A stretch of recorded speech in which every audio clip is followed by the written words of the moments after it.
Bonjour à tous, ravi de vous retrouver. On va évoquer les caves ouvertes pour cette émission, la 10e édition des caves ouvertes vaudoises qui se tient ce week-end de la Pentecôte, les 8 et 9 juin. L'occasion de découvrir bien sûr le travail des quelques 300 vignerons et de goûter évidemment à leur cru. La manifestation attire de nombreux visiteurs. Ils étaient 100 000 l'an dernier. Alors pour en parler, deux invités aujourd'hui, à commencer par Benjamin Guéric. Bonjour à vous.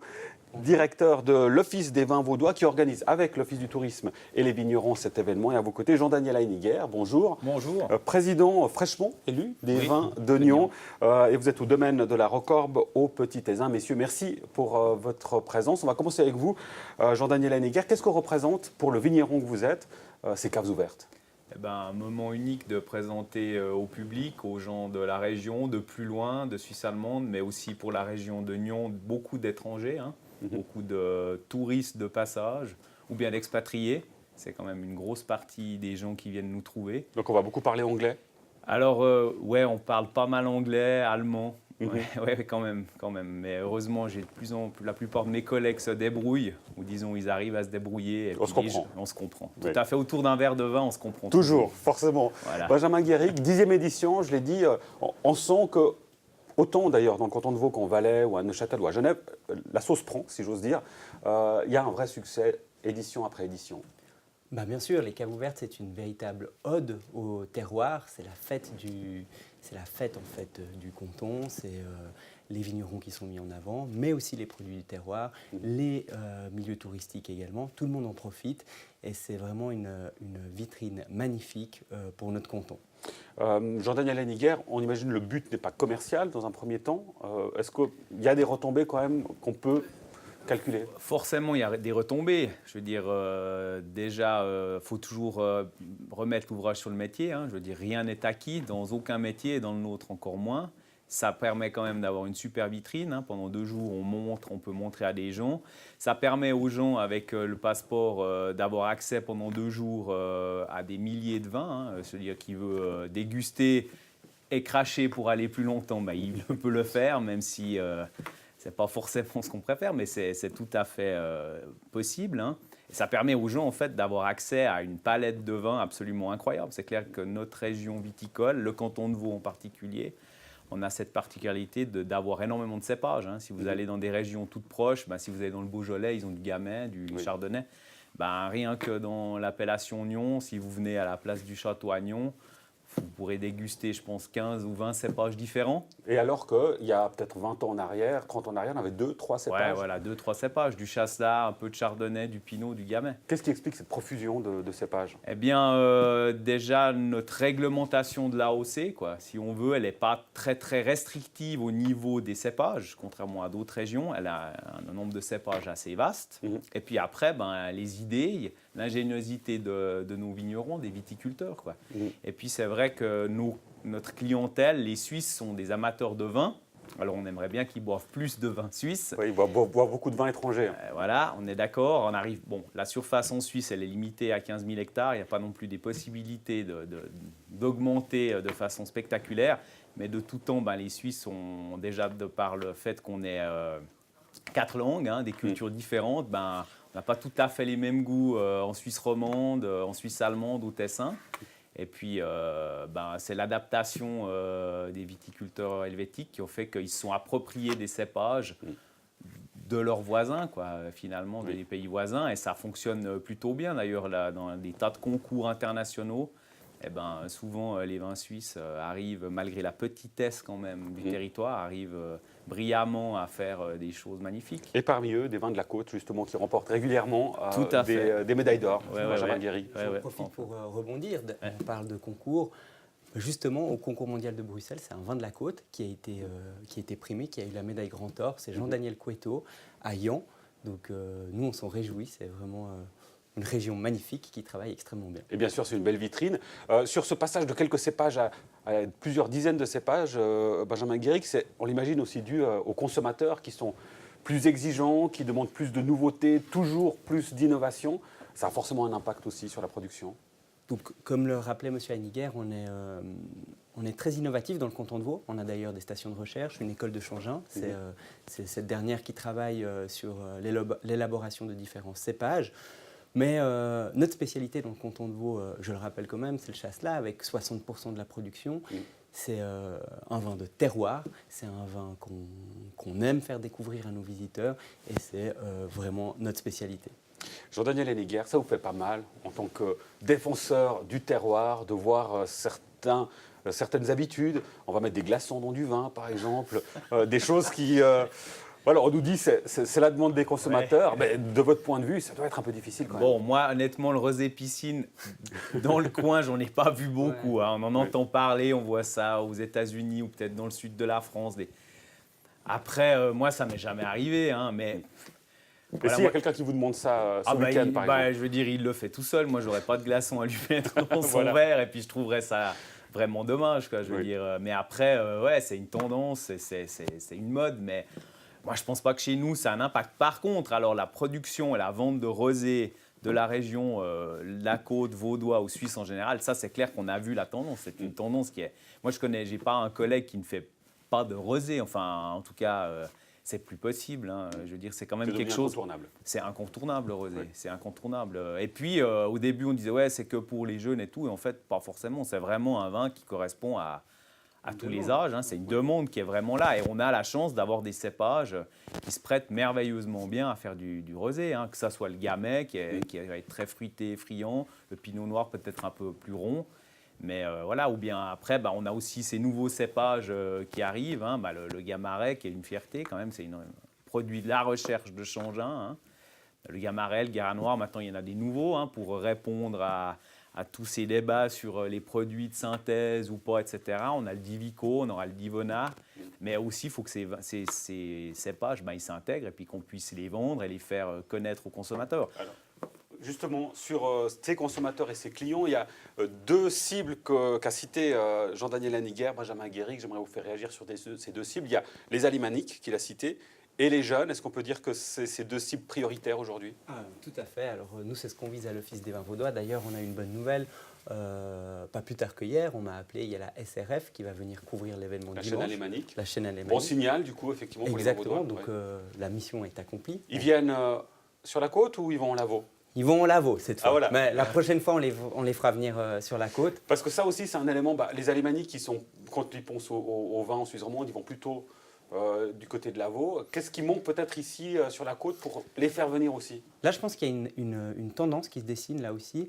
Effectivement, Lavaux était un peu sous le feu des projecteurs de par son panorama absolument incroyable. Mais les gens, aujourd'hui, commencent à visiter d'autres régions parce que Lavaux est un peu engorgé parfois. Et les gens ont tendance à se dire « Ah, pendant les caves ouvertes, je ne vais pas en Lavaux et je vais peut-être profiter pour aller visiter soit le nord du canton ou l'appellation La Côte. » Alors, que se passera-t-il concrètement ce week-end, donc les 8 et 9 juin chez vous, Jean-Daniel Henniger? Alors, qu'est-ce que chez vous nous, prévoyez? Vin de Nyon, en fait, on a décidé très vite, je crois dès la deuxième année, en fait, de se regrouper sur la place du château de Nyon. Pour une raison bien simple, c'est qu'on a une appellation qui est très très étendue. Hein. On va de Communy, si on veut, à Coinsin, avec beaucoup de producteurs. C'est un peu plus éparpillé Et qu'ailleurs. c'est plus éparpillé. On avait essayé de faire la navette, mais en fait, ça ne va pas parce que depuis la gare ou comme ça, les gens, c'était trop long de faire le tour. Et en fait, on est une très bonne équipe, on est un bon team, hein. On est des gens assez soudés.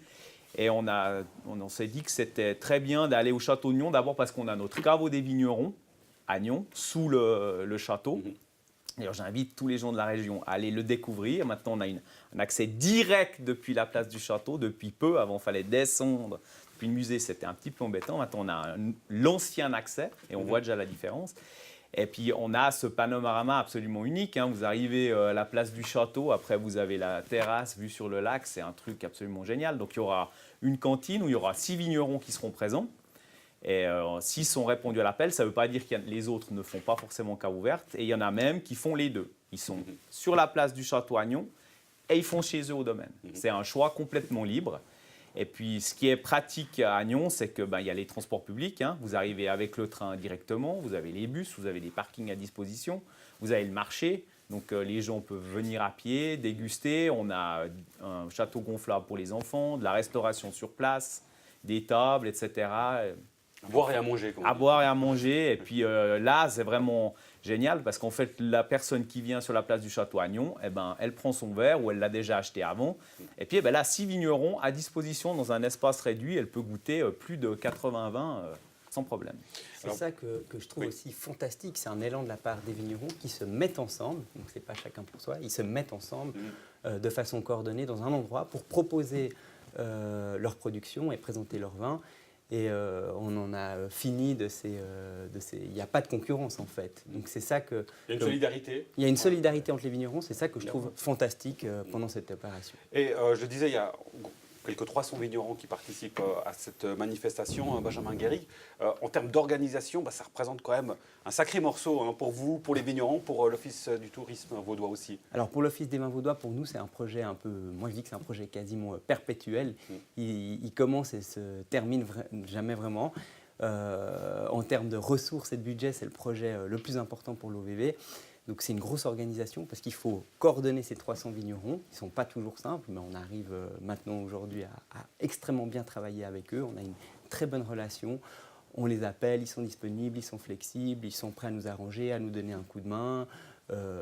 Parce qu'il y a toute une organisation derrière, par exemple pour la répartition du matériel. On accueille également les produits du terroir à cette occasion. Donc les produits du terroir nous offrent du fromage, donc l'étiva, du gruyère, des saucissons vaudois. Et tout ça commence à devenir un vrai argument touristique. Tout à fait. C'est ce qu'on cherche à mettre en avant pendant cette opération. Donc, bien sûr, les vins occupent le devant de la scène, mais il y a aussi les produits du terroir, le canton, donc son aspect touristique, et c'est ce qu'on cherche à mettre en avant pendant cette opération. Alors un mot, Benjamin Guéric, sur le passeport qui nous permet donc d'accéder justement à ces différentes caves, d'avoir aussi accès avec les transports publics. Il y a la gratuité pour l'accès au musée, y compris aussi dans ce passeport, Oui. avec une augmentation de prix sensible quand même, de 20 à 30 francs cette année. Pourquoi une telle augmentation ? Alors, on devait forcément y arriver parce que ce qu'on propose, nous, dans le canton de Vaud, c'est une offre véritablement coordonnée. C'est-à-dire que, comme vous venez de le dire, il y a toute la notion de circulation, de mobilité qui est très importante et qui elle a un coût qu'on doit forcément répercuter sur le passeport. Et donc, nous, ce qu'on offre aux visiteurs, ce n'est pas un simple moment avec le vigneron, c'est une expérience globale, c'est un moment unique. Et finalement, si on compte 30 francs pour le passeport, ça fait 15 francs par jour. On peut se balader dans tout le canton de Vaud. C'est pas si cher que ça. Est-ce que c'est une manière, Benjamin Guéric, aussi peut-être d'éviter qu'il y ait, ou de limiter les gens qui viendraient que pour se saouler ? Encore une fois, comme le rosé piscine, on n'a pas eu beaucoup de ces cas finalement, des gens qui profitent. On en a eu un petit peu, comme toujours, mais cette notion elle est assez limitée finalement. L'idée c'était aussi d'apporter finalement une valeur ajoutée à cet événement et d'apporter une valeur ajoutée aussi au travail du vigneron. C'était qu'on voulait valoriser tout ça et montrer qu'il y avait un travail derrière et qu'on se mobilisait finalement pour accueillir les visiteurs. Jean-Daniel Linguère, vous le confirmez, c'est toujours bon enfant. Il y a très peu de débordements. Oui, il y a peu de débordements. Objectivement, ça arrive peu. Parce que aussi, nous, on est assez strict. On commence à 10h du matin et puis à 18h, on boucle. Je veux dire, en plus, nous, on est sur la place du château, donc c'est plus facile pour nous. On n'a pas des gens chez nous, c'est toujours plus ambigu. Quand vous avez quelqu'un dans votre cave, sympa, voilà.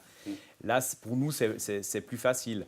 Après, je n'ai pas entendu qu'il y avait vraiment des débordements. Je sais que dans d'autres cantons, il y a eu ce problème où il y avait même des cars qui venaient entiers, des charters d'Angleterre qui remplissaient les cars.